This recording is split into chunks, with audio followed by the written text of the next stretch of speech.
Okay, how you doing? Hey everybody, nice to see you.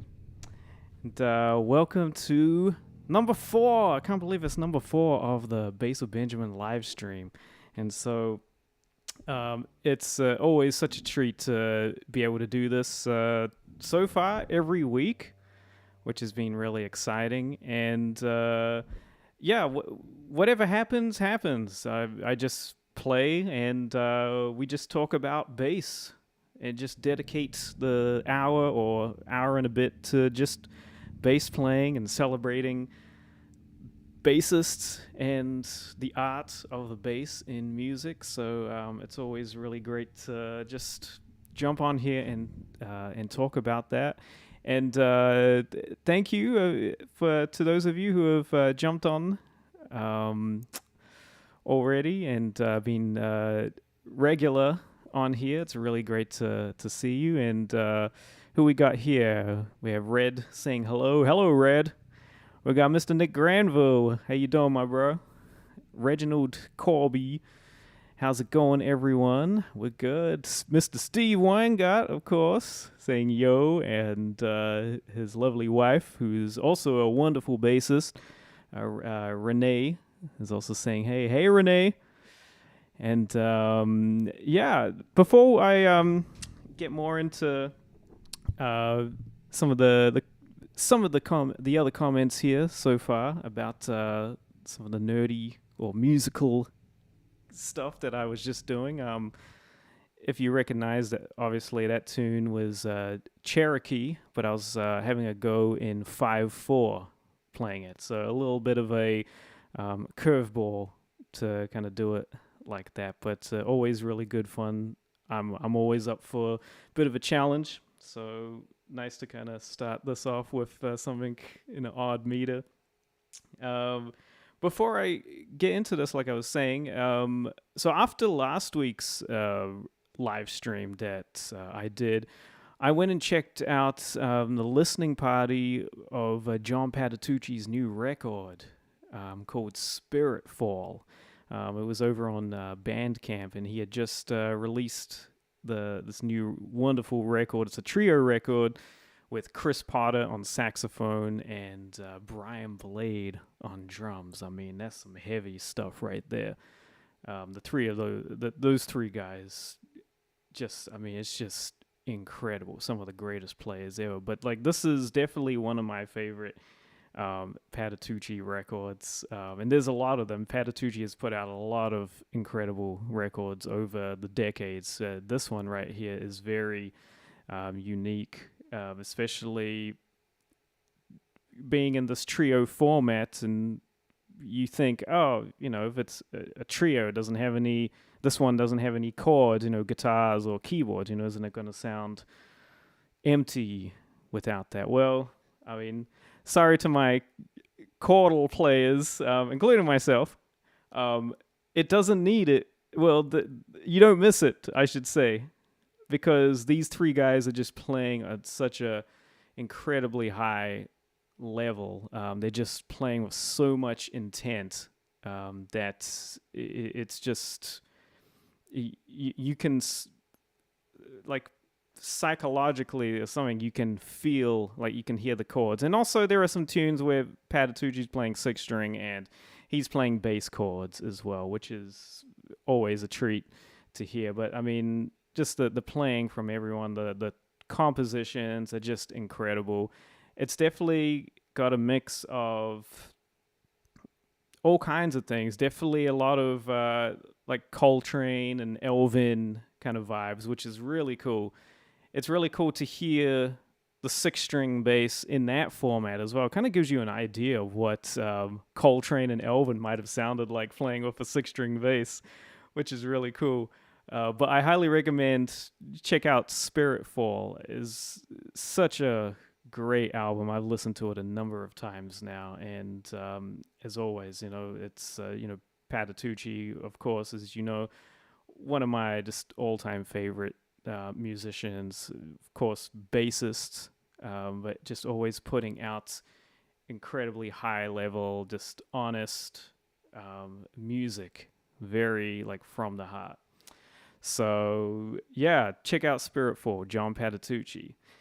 And what we got here, the tone of that bass is so warm and cuddly when you play chords. I agree. This bass is very warm and cuddly when playing chords.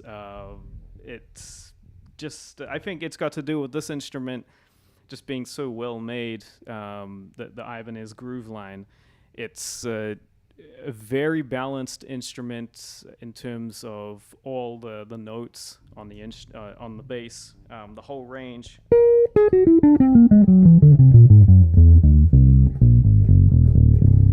So when playing chords, it just rings out so beautifully.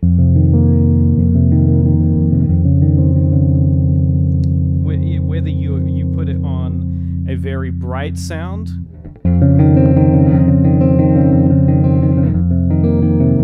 or you put it on a very dark sound, it still has a nice warmth.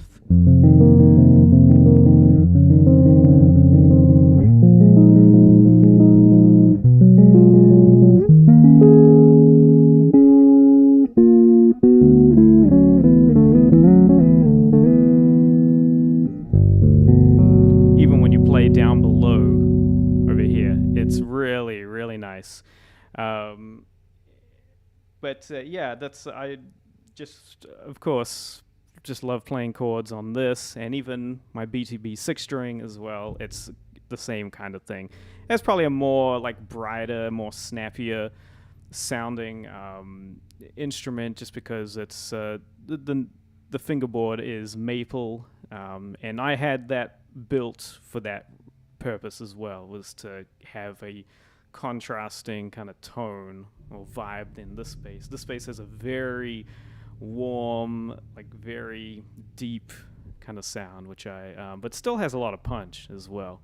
So yeah, and who said I am is saying what's up? What's up, dude? Hey, what's up? Good to see you on here. And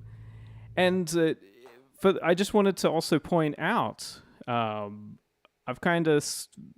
I was able to kind of switch up the setup in terms of how you're hearing my bass as well. The previous live streams, you were just actually hearing it just direct into my audio interface. Now I was able to have the direct signal and the microphone signal from my AccuGroove cabinet. So you're hearing a blend of both. And that's how I prefer to essentially like record my bass. Or even when playing live, I like to have both. And that way the engineer has a picture of both signals and can mix them accordingly. Obviously, there are some situations where you don't necessarily need to have the microphone on the amp.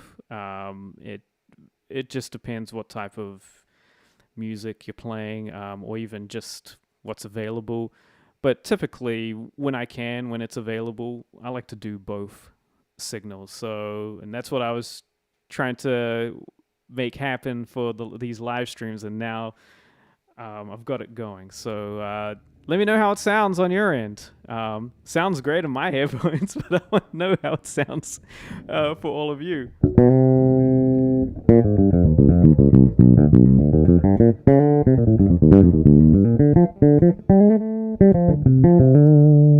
And also this the AccuGroove cabinet, this one in particular is my favorite bass cabinet that I've ever had and still have, obviously.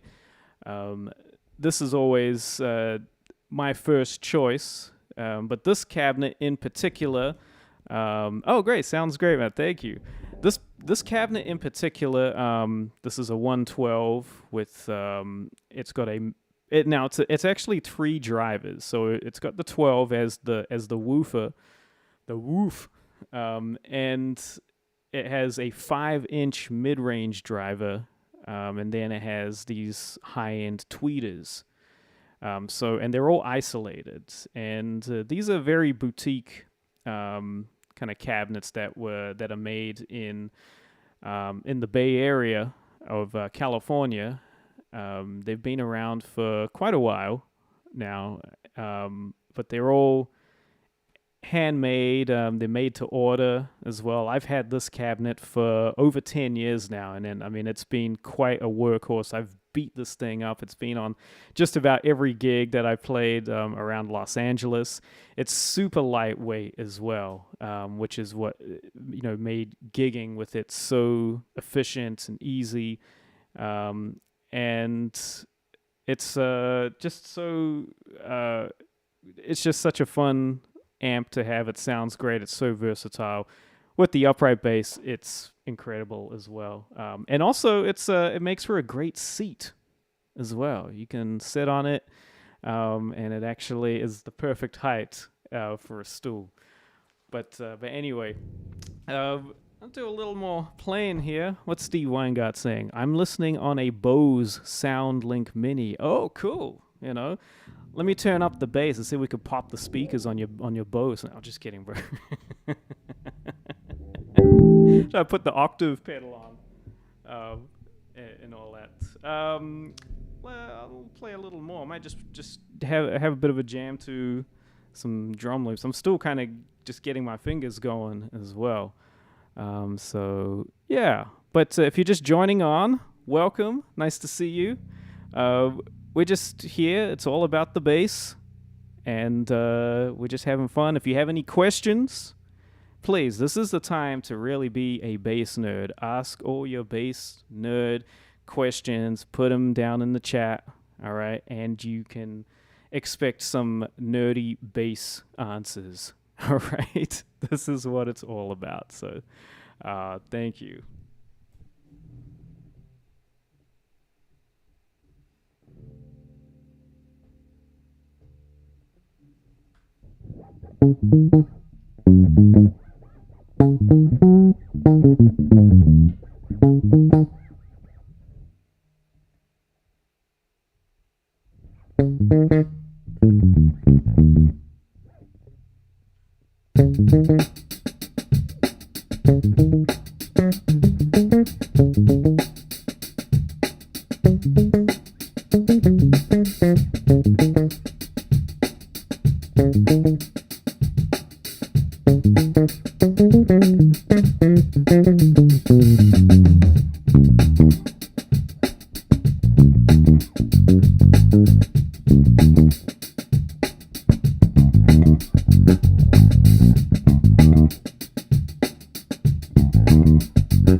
And that song is called I Don't Know. Anyway, if you're just joining in, thanks for tuning in. This is fun. I'm just kind of just having... it's almost like I'm just kind of having a little practice session in front of you guys, which is really cool. I used to always feel kind of self-conscious about doing that thing, but at this point, I think after years of just playing and getting older, it's like there's magic in also the imperfections as well, which is what I really like. So who we got down here in the comments? This is nourishing to my soul. Well, thank you. It also nourishes me to be able to play my bass, and also the envelope filter. What's the envelope filter that I'm using? So I'm using two different envelope filters. The main one I use is an EBS Bass IQ, and it's probably my favorite envelope. Oh, I just turned it off. I like how it kind of has this like as opposed to a more traditional sounding envelope filter, which I also have here. It's a MXR.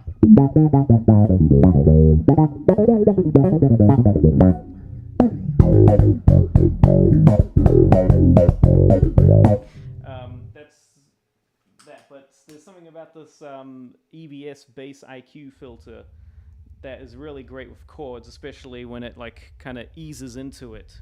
It kind of takes away some of the attack.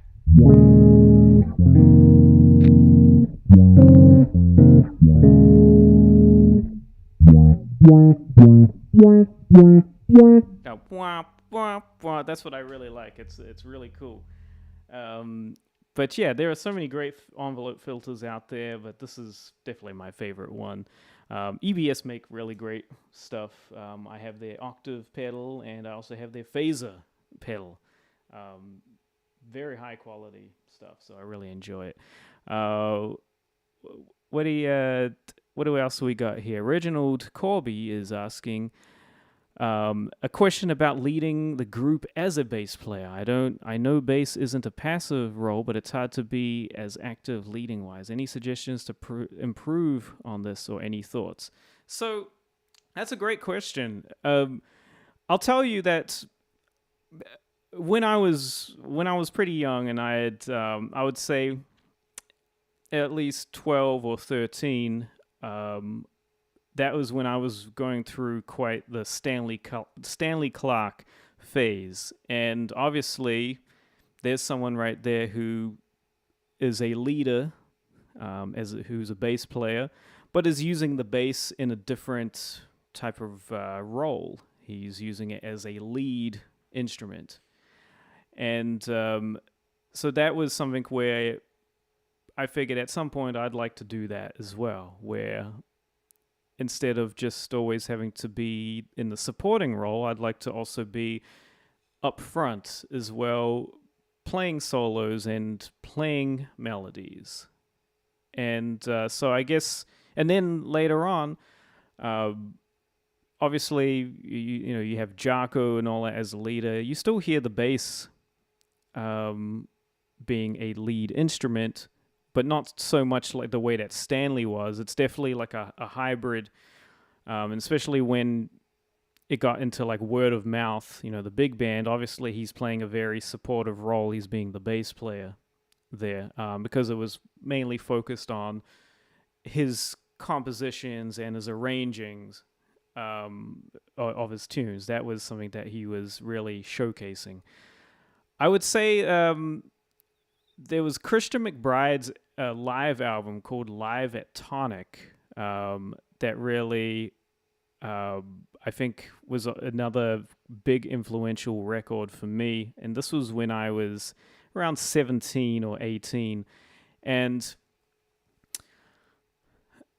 this was something where, okay, they're playing, Christians, mainly Christians tunes, and some of the other tunes, some tunes that are written by the other band members.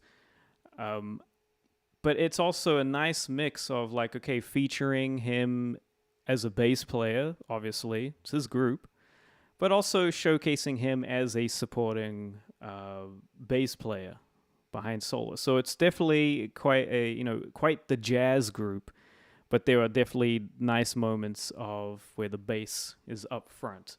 And so what I'm getting at is that you have to figure out what it is that you are wanting to present, as a bass player. And what is your idea that you have if you want to lead a band as a bass player? Because at the end of the day, any instrumentalist, any band member can lead a band. Whether you're a drummer, a piano player, a sax player, a percussionist, a vocalist, anyone, right? Everyone has an idea. Everyone has music that they want to share, right? So, but it's up to you. How do you want to present that? Maybe you want to just, have it be your band where you're just playing bass. You're just being the supportive role, and that's cool as well. Maybe you write the music and you're just doing that. A good example would be Snarky Puppy.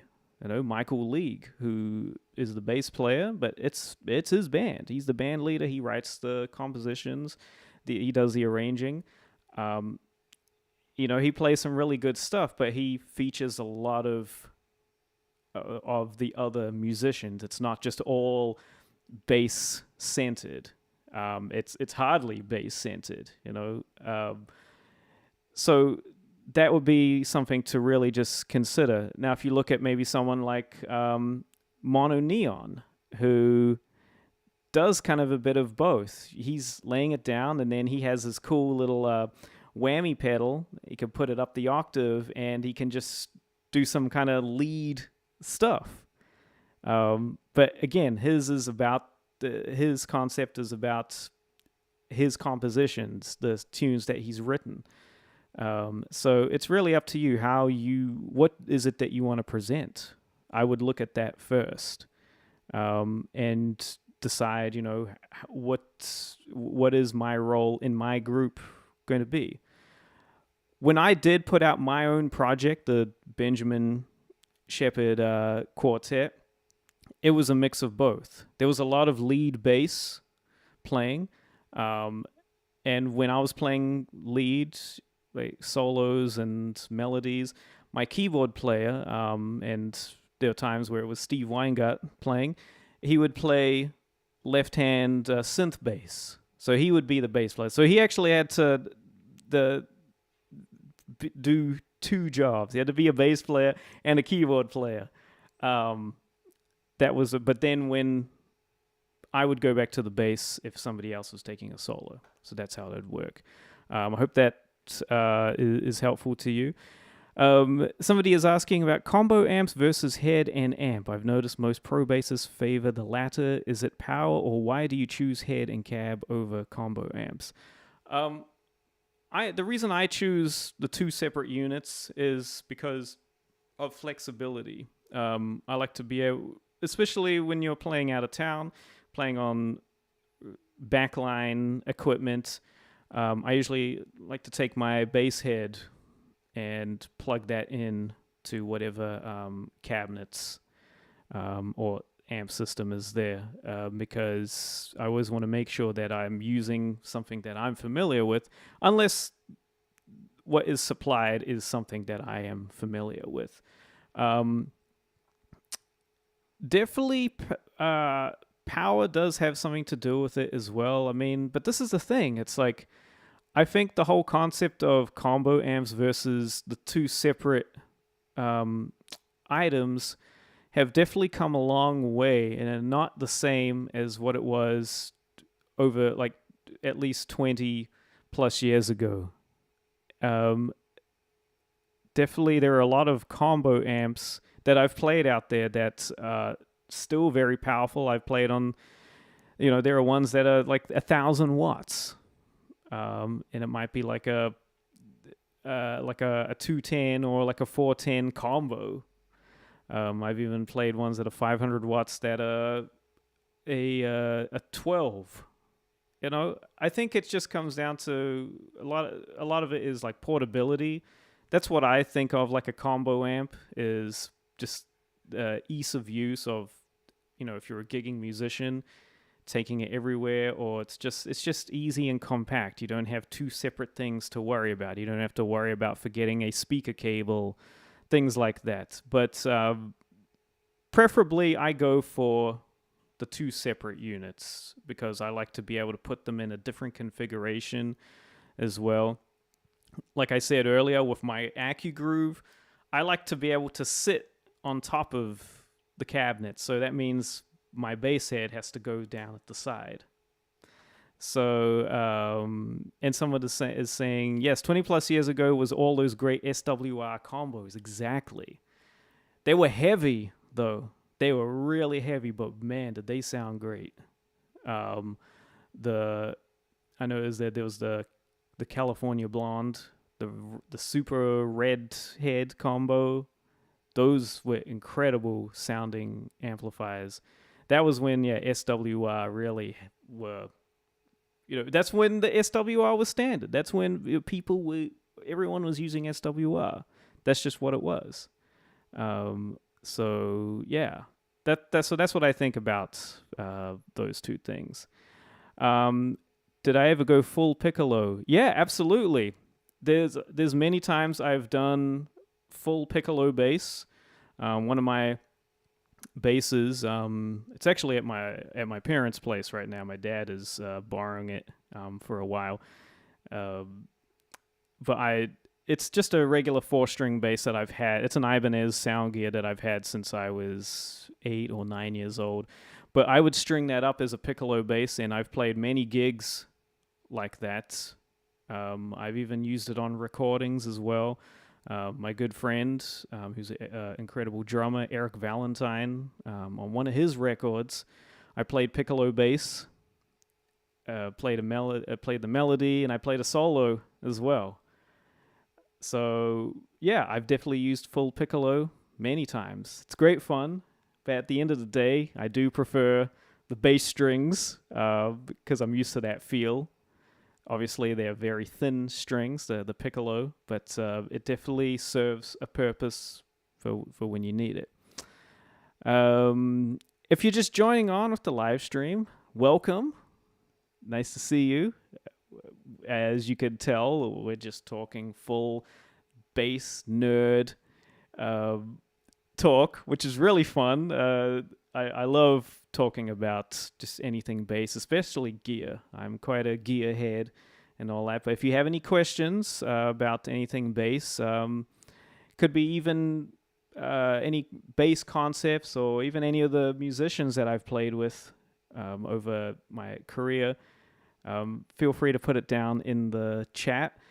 And speaking of musicians that I've played with in my career, I thought it might be cool to kind of revisit and get on my old iPad here to revisit something from my gig archives. Over 10 years ago, I started using the iPad for reading charts.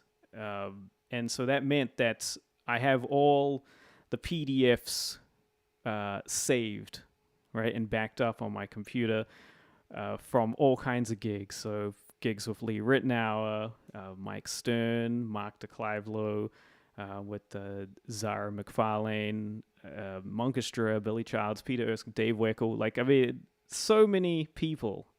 I have it all. And so I actually wanted to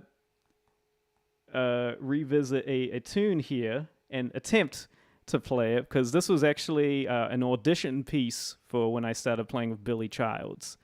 For those of you who don't know Billy Childs, Billy is a Grammy Award-winning pianist and composer, arranger.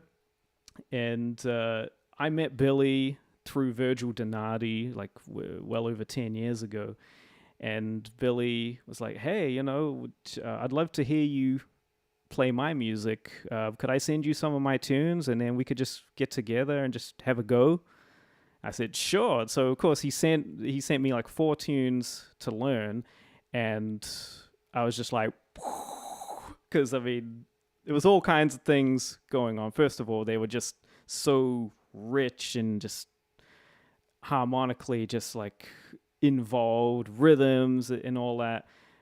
A lot of over the bar line or changing meters going on. And also it's just like, so it was just a high level of music and musicianship going on. And so this was a moment in my career. I was 24 years old, where I was like, okay, this is really making me step up to play music at a very high level. And so this tune in particular, I haven't played it in quite a while, but I'm going to attempt to play it. I'm going to have to read the chart here because it's very involved. So you'll see me changing, turning the iPad here, changing the pages. Sorry, I got the mic. So this one, you're going to see me reading the music. So this one's called The Starry Night, and I'll talk more about it after I've played it, but this one is pretty involved. It's quite epic, so let's see if I can get through this. It's been a minute, but let me get into a position to read this craziness.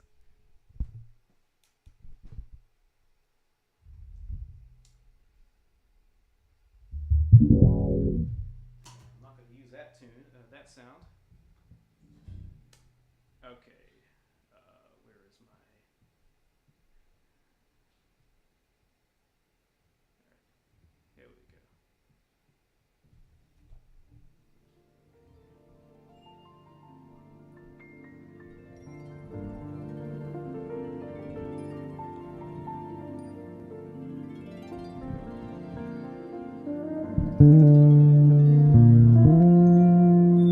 go.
Oh man, I have not played that in I don't know how many years, but that was one of those tunes where, like, as you could tell, with Billy's writing, he writes for the whole range of the instrument. And this was something that's exactly what the heck? That was something that I figured out real quick. And this is just one of his tunes, all right? There's a lot more of his tunes where he writes for the full range of your instrument. And in this case, so this recording in particular, it's unfortunately it's no longer in print because this was recorded in 1994, and this is when he was signed to Wyndham Hill Records, which is no longer around. But you can find this on YouTube. But this particular recording, it has Jimmy Johnson on bass. So he wrote this with Jimmy Johnson in mind. And Mike Baker on drums. That's Bob Shepard on soprano sax. I know Peter Sprague is playing guitar, and Carol Robbins on the harp. And there's a reason why this tune also won a Grammy as well back in '94. It's called The Starry Night, and he has re-recorded this tune on one of his recent albums called Rebirth with Hans Glavishnig playing all of that, what I just played, on upright bass. On upright bass. It's insane. Eric Harland on drums and Steve Wilson on saxophone. So this was a moment in my career and in my life where I felt myself just change as a musician, like went to a different level, because this was like, oh, okay, now I really gotta play at this level to be able to hang. And so, since then, Billy has become a great friend of mine and mentor, and we've played together, and I've played together in so many of his different projects, from his Laura Nero project. We went to Japan and all that. I played in his jazz chamber project, and then the project that we had going on was called Prophecy, and we used to do a lot of gigs at the Baked Potato, and I would say that's like a cross between like Headhunters and Return to Forever, maybe Andy Milne, Dap Theory, Gil Scott-Heron, because we did have a poet in the group as well, a spoken word artist, Paul Calderon. So I thought it would just be kind of fun to just, again, I like challenges, and it's probably why, I was all about, I'll learn Billy's music, because I love to have a challenge. It just makes me, I've always felt it's made me a better musician when playing with people who are more experienced and who are better than me and who will musically challenge me as well. And it's nice to kind of revisit stuff like this, to see if I can still kind of pull it off. There were some moments in there, but definitely I could feel some of the muscle memory come back, which is really cool. And that's what you'll realize as a musician. You've been spending a lot of time on your craft, really just being with your instrument, and working on certain things. Even if you've taken a break for a while on something, it's still part of you. It's still inside there somewhere. And you could, even if you have to like kind of go through it like once or twice, you're like, oh yeah, I remember that. That's right. And apparently it's like that with John Patitucci when they would do the Electric Band reunions. He said he would have to still shed, like "Got a Match," those unison lines. Was that?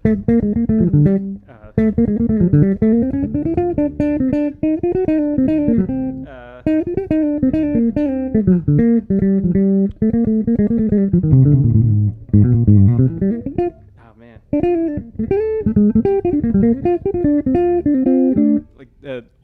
lines, he said he would have to kind of revisit it. But back in the day when they were going full electric band, I mean, it was just second nature. But he said that the muscle memory, it's still there. It's still there even after all those years. So that's something that you'll probably find. So I'm thinking, that might be fun to kind of like pull out like a tune that I've played on gigs in the past on the live stream, kind of just see if I can kind of wing my way through it. This is probably one of the harder ones, but hey, I had to go with it. I think that might be it for this week for the live stream. I think that's all the time we got. I've actually got to go record some bass tracks for a great keyboard player. And so I'm going to be busy doing that. As you can see, I've got my fretless behind me. I have to play some fretless on it as well. So I'm really excited to be doing that. But okay, I'll take one more question. Why not? Because I saw the word pedals in it, and it's like, okay, I can't resist. How do you start exploring pedals beyond the surface level stuff? Now, when you're talking about surface level stuff, are you talking about just like octave, envelope? I mean, the stuff that I'm kind of using, just like kind of basic sounds, I'm assuming. I would say you just have to just try stuff. That's really what it is. And that's what I've done over the years. You just have to, instead of like having an expectation, you just have to, okay, cool. You just have to, you just have to, either you go to a music shop or somebody who has a lot of pedals, and you just got to try things. That's how I discovered the envelope pedal that I use, the Bass IQ, the EBS envelope pedal. Was I was recording at Gary Novak's studio, and he had it there. I said, "Oh, I've never tried this before." He's like, "Yeah, have a go." And so, the thing that really captured me again, like I said earlier, was the way that it kind of just made my chords. It made me approach chords a little differently. I loved how it influenced that and inspired that. I think whatever instrumental, you just have to have a go. That's just all I can really say. The other thing I remember using years ago was a vocoder pedal, which is really good. And there's actually a video of me on YouTube that I put up. It's an old video from like probably almost 15 years ago, playing a version of Butterfly where I'm using a vocoder pedal.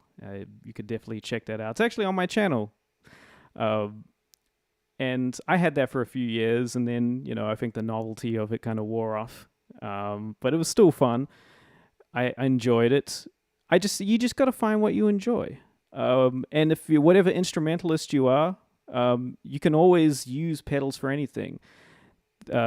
Vocalists, a lot of vocalists that I came across over the years would use pedals or just try stuff out. Some even borrowed some of my pedals to just see what it does. It was even a percussionist I knew who has like a pedal board as well, like using loop pedals and all that. Just trying different things. Why not? You just got to try stuff out. Don't have an expectation. All right. Just have a go and see what you like. As simple as that. That's just what that is. So I hope that was helpful. I think that's it for today. This has been a lot of fun. I'm definitely sweating from playing that last tune, Starry Night. But I just want to say thank you to all of you for jumping on here. It's been great to just play and just connect and just talk about bass. And again, please like and subscribe. Hit the notification bell here on my channel because that helps me in my video content get into your algorithm feeds and other people's algorithm feeds as well. And if you haven't checked out some of my latest videos, or any of my videos, please do so, including a little video that I did of this thing right here, which is the Aguilar headphone preamp, which has been a lot of fun. If you want a nice headphone preamp to check out, you should definitely check that out. As well as please go on to my website, basswithbenjamin.com. If you want to learn how to play all these lush chords that I'm playing here, I've made a whole bass course that is just all about playing all these beautiful lush chords. And actually the link should be in the description box of this right here, or you can just go to basswithbenjamin.com. But it's a fully intuitive course with over 2 hours of video lessons, and some PDF downloads as well. I have a bunch of different courses up there as well. One that's about basic music theory. Or if you're watching this and you've never played the bass before, if you wanted to learn how to play the bass, I even have a beginner course on how to play the bass guitar, which starts you right from the beginning, from like how to hold the instrument to playing some basic grooves. So if that's something that you want to get into, become a bassist in 2 weeks, then I highly recommend you grab that course. As well as I have a free course as well that is like my 6 tips on how you can get better gig opportunities, and also what you can do to just kind of make your bass lines just pop out even more. It's pretty much advice and tips that I've learned, some of them the hard way, from over the course of my career, that has led to me getting to where I am today, and to be able to play with people like Billy Childs and John Beasley, Peter Erskine, Dave Weckl, Lee Ritenour. So if you want to know what you need to do to prepare to be able to play gigs like that, or to be a top cool bassist or musician, then I highly recommend you get this free course. And that's the thing, it's free, because I want you to get the head start that I wish I had when I was younger. So definitely make use of these resources. If you want me to show you some stuff one-on-one, like lessons, I have a coaching and mentoring program that is just catered for you. So I have all this information on basswithbenjamin.com. Whatever I can do to help you with your bass playing, all right, you can just reach out to me and we'll take it from there. But anyway, thank you so much, everybody, for jumping on. This has been so much fun. We'll do it again next week. What do you say?